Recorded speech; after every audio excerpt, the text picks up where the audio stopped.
right, welcome in to the Week 7 Fantasy Recap. I am joined once again by Nico. What's up, Nico? What up, what up? All right, we're going to start with redraft as always, and we'll keep it like last week and start with Nico. All right. Leftist Tears 3-4 defeats Bill Mafia 5-2. After the 1-4 start, Leftist Tears has turned the corner and scored the most points in the league each of the last 2 weeks. Each time they scored the most points, it was against the number 1 team in the power rankings in that given week. Talk about a tough schedule, but Leftist Tears seems to get through the gauntlet without harm.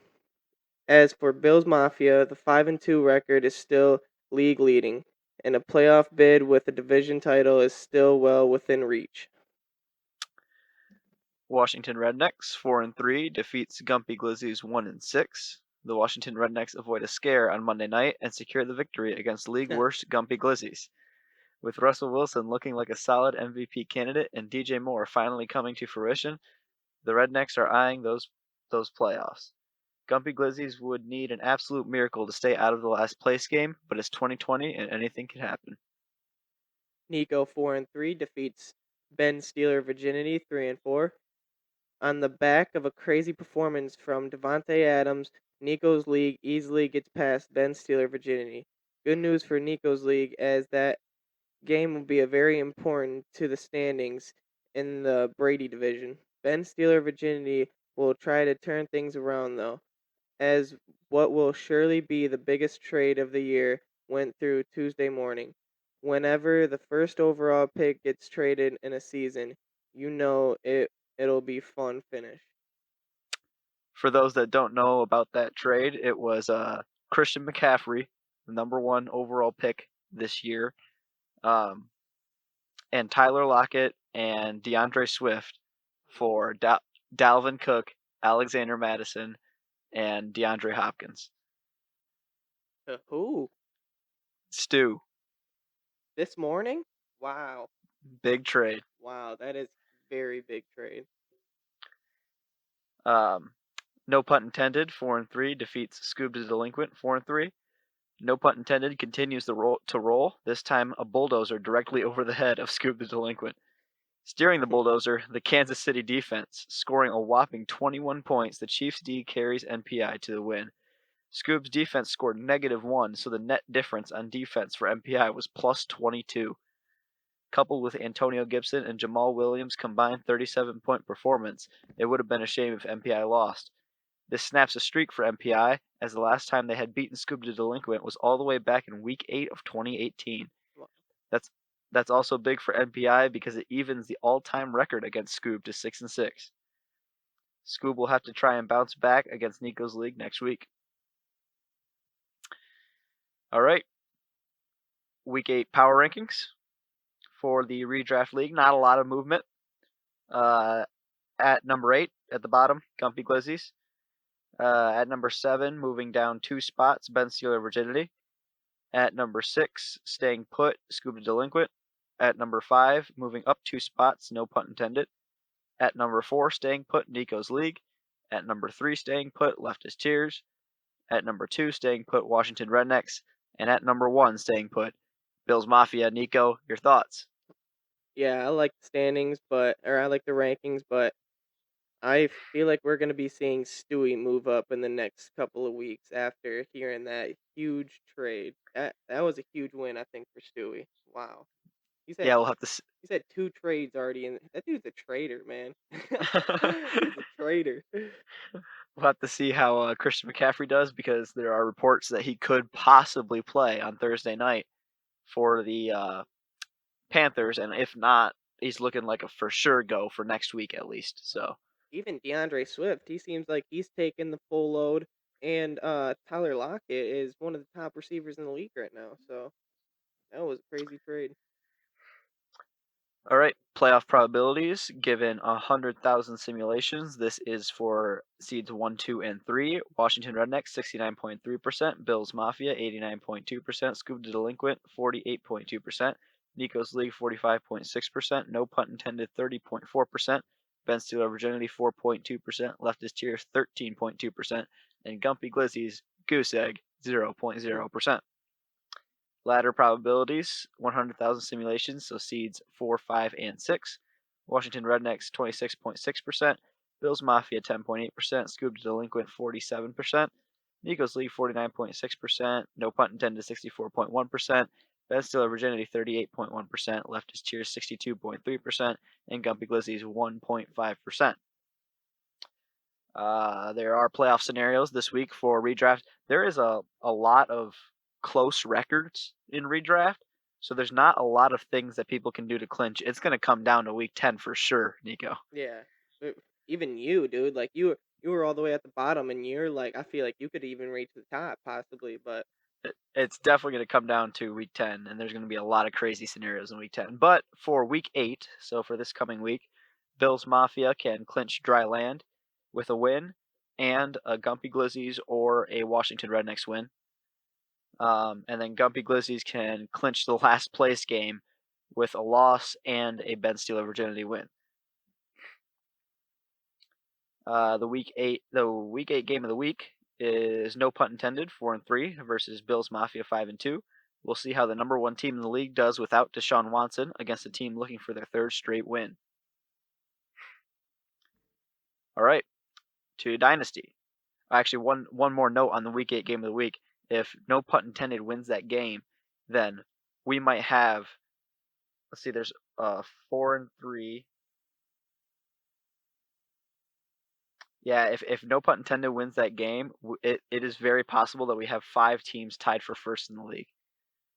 wow. So that's crazy.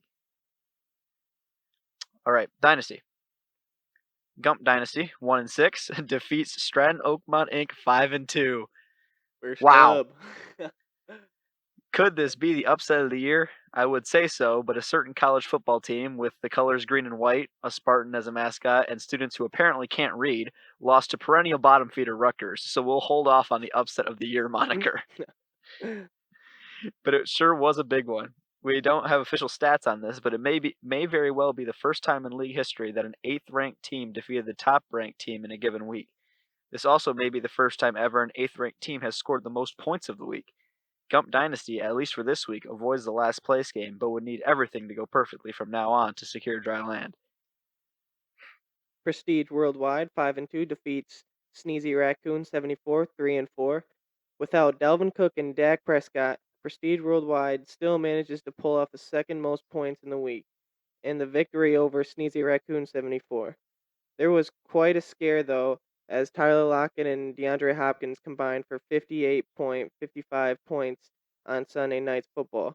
Luckily for Prestige Worldwide, Russell Wilson canceled out most of Lockett's points and holding the lead by 6 after it was all said and done. Sneezy Raccoon will have a tough one against Nico's Dream Team next week. It what feels like a must-win situation for them.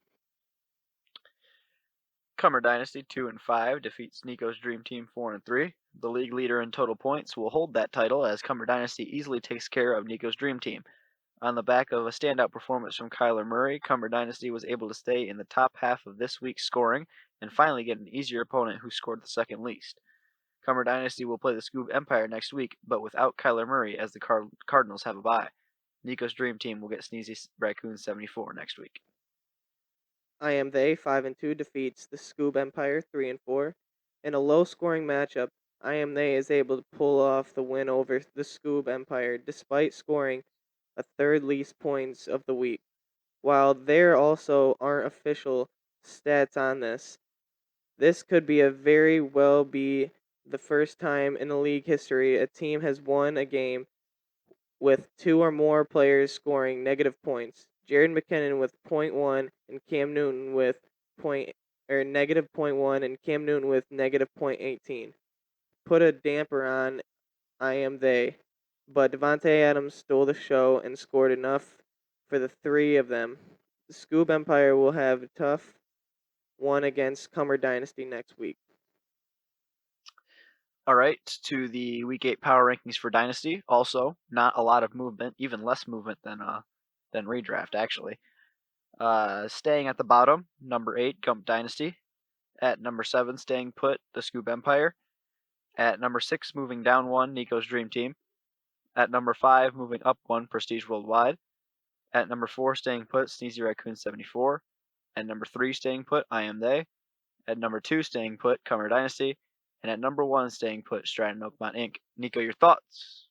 Yeah, I like it. I think possibly Comer's a little bit too high, but he does have a really strong team despite of what I just seen this week. So do gotta respect where he's at, and I do respect the move down for me because team's not looking the very hottest, especially with the receiver core. So we'll see myself in the ladders probably. All right, we'll get to playoff probabilities. 100,000 simulations for seeds 1, 2, and 3. Prestige Worldwide, 91.3%. I Am They, 80%. Stratton Oakmont Inc., 84.2%. Caesar Raccoon 74, 15.9%. Nico's Dream Team, 25.3%. Comer Dynasty, 1.3%. The Scoop Empire, 2.0%. And Gump Dynasty, another 0.0%. Ladder probabilities, seeds 4, 5, and 6. Prestige Worldwide, 8.7%. I Am They, 20%. Stratton Oakmont Inc., 15.9%. Sneezy Raccoon 74, 74.1%. Nico's Dream Team, 74.7%. Comer Dynasty, 52.8%. The Scoop Empire, 52.8%. And Gump Dynasty, 1% flat. We have a new segment for Dynasty, the clinches section. So there have been 2 clinches. Prestige Worldwide has clinched dry land, and I Am They has clinched dry land. Playoff scenarios for Dynasty. Prestige Worldwide clinches a Week 11 bye with a win and a Comer Dynasty win. Stratton Oakmont Inc. clinches a Week 11 bye with a win. I Am They clinches a Week 11 bye with a win and a Nico's Dream Team win. Stratton Oakmont Inc. clinches dry land with a win or the Scoop Empire win. Nico's Dream Team clinches dry land with a win and a Scoop Empire win. And Gump Dynasty clinches the last place game with a loss. Nico, you're cheering for. You need to win, and you're cheering for Scoob. Yep. Yes, I am. Stay out of that lake. Yeah. The Week 8 game of the week in Dynasty is Prestige Worldwide 5-2 versus Stratton Oakmont Inc. 5-2. This powerhouse matchup will leave one team atop the league standings and in prime position to win their respective divisions. This could also be a preview of the Week 11 and 12 seeding game. Any last words from Nico? Not really, man. Just hopefully my team does better this week. Team didn't really pop off other than Devontae Adams and them, so. I would just like to say that for Redraft League, I'm not gonna 100% guarantee that all of these scenarios are gonna be correct in these next few weeks, because we'll have two more recaps with playoff scenarios in them. I'm not gonna guarantee that they're gonna be correct because it's gonna be insane. There might be like 5 teams tied for first in the league, and there's only 2 division winners and 3 teams that make the playoffs directly and 3 teams that make the ladder. And so it could literally be anybody at any point in Redraft League. Yeah, Redraft is, like you said, it's going to be fighting until week 10. We're going to see who's really going to be where, so. We are past week 7. We literally have 3 weeks left in this season, in the regular season, and no one has clinched anything yet. That's crazy. Yeah, that shows how close we are. That's got to be the first time that's happened. Especially you bouncing back from last. You know you're not going to give that up. So. Hey, I'm making a run right now. Yeah, you are. It's and I've got being in my division too. And I've got Gump next week, so yeah, it's a chalk up a dub. For real. Sorry, Gump. Sorry. All right. Thanks for listening to the Week 7 recap. We will be back after Week 8 next week. Have a good one. Peace. Peace.